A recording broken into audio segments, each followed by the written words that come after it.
Ingresar en el mundo de la obra de Beatrix Potter y sus animales es realmente apasionante.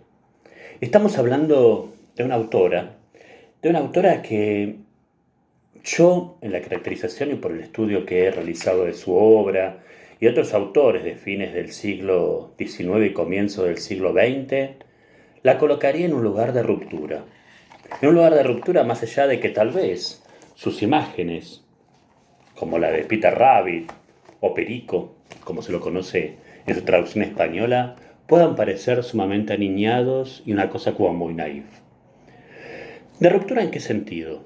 Por un lado, ruptura desde el momento que ella, a diferencia de muchas escritoras anteriores a ella, muchas escritoras inglesas, que no se animaban a firmar su obra, ella la firma.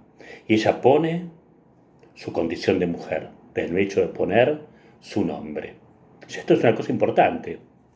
Está dando lugar a una escritora que comienza a desarrollarse profesionalmente.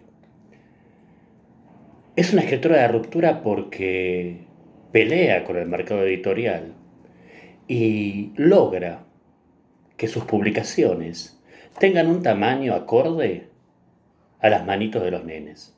Ella había observado que los libros de los chicos, lamentablemente, tenían este tamaño, tenía grandes dimensiones y no eran objetos que los podían llegar a poseer. Entonces ella piensa, diseña un libro que perfectamente cabía en la mano de los niños. Un libro que tuviera pocas páginas y un libro que tuviera hermosas ilustraciones. Las primeras fueron en blanco y negro, pero después rápidamente salieron las ilustraciones a todo color.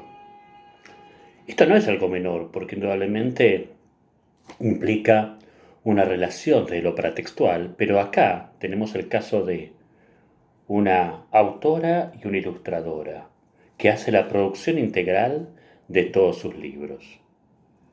Fue tanta la recepción que tuvo Beatrix Potter de su obra que, según se dice, cuando los niños huían en la guerra de alguna zona de conflicto, llevaban entre sus pertenencias los libros de Beatrix Potter, sus aventuras del conejo Perico y tanta cantidad de animales. Perico, claro, es el personaje tal vez más conocido, porque es este conejo el que le da la posibilidad de saltar a la fama. Pero no fue el único animal que apareció. Nos encontramos con zorros, con gatos, con sapos, con escuerzos, con grullas, con gatitos, con infinidad de animales que van poblando la literatura de Beatrix Potter. Lo interesante es que cada uno de los animales conserva su esencia, su animalidad. Si bien aparecen personificados y si bien hablan como si fueran humanos, si bien están vestidos como humanos, en algún momento de la historia, de esa diégesis, siempre recobran su esencia de ser animales y vuelven a eso. Otro caso que la demuestra como una escritora de ruptura es que mientras muchos de los autores de la época continuaban con lo que era la literatura y la formación de valores y con la literatura didáctica, en sus libros, si bien tal vez esconde algo didáctico por algún lado, no existen las moralejas. En sus libros los personajes actúan.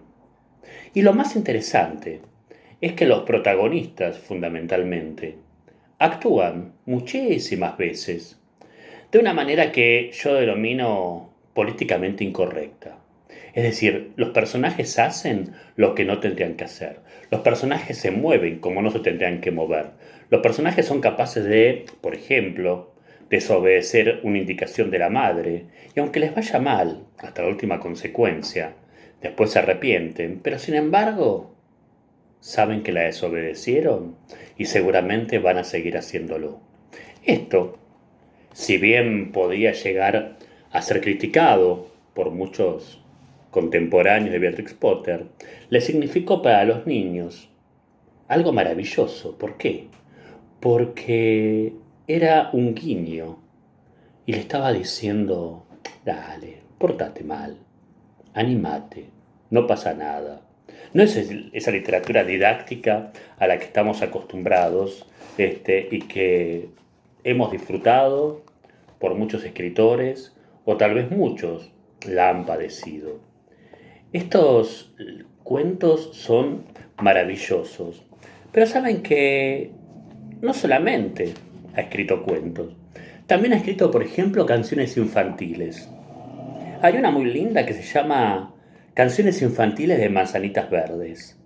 Y dice, Manzanitas Verdes, una ratoncita dentro del armario buscando cositas. Dentro del armario hay cosas muy ricas, pasteles y queso y unas galletitas. Manzanitas Verdes que todo lo ve, Manzanitas Verdes se lleva un pastel.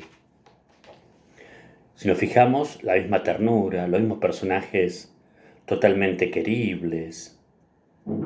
O por ejemplo, retomando esa poesía folclórica de la viejita que vive dentro de un zapato. Ella escribe, haciendo una creación distinta. ¿Conoces a la anciana que en un zapato vivía y tenía tantos hijos que casi no cabían? Si vivía en un zapato, la anciana de nuestro cuento, con seguridad sería una ratona. No miento. Beatrix Potter es una autora para recuperar, una autora para leer, una autora para disfrutar. ¿Cuándo? En todo momento de la vida. Si pensamos en el cruce entre literatura y educación, y a partir de qué momento, obviamente que es ideal trabajarla en el nivel inicial. Se trata de una autora para vivirla, para disfrutarla, para reírte, para asombrarte, para tal vez descubrir, los que ya somos lectores adultos, esos guiños que hace el uso de la ironía, el uso del humor. Una autora maravillosa para la sala, para la escuela, para la vida. Beatrix Potter.